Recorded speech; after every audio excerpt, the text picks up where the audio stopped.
Niente, non c'è verso. Oliverio dovrà desistere e rinunciare a guidare la sanità. Prima gli amici del PD, adesso gli avversari giallo-verdi. Nulla. È rispuntato il veto, cancellato dal governo di centrosinistra, per il doppio ruolo governatore-commissario. Quindi, tradotto, significa tu fai questo e non puoi fare quello.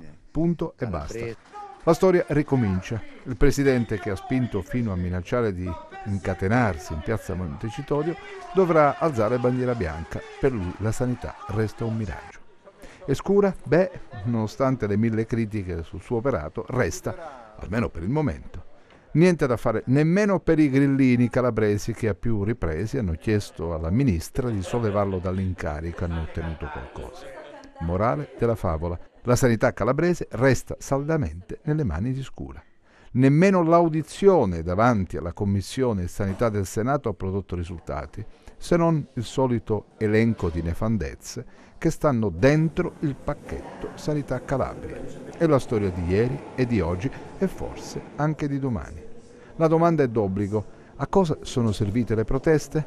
La risposta è semplice: a nulla. Sarà che della Calabria frega poco a Roma? Può darsi.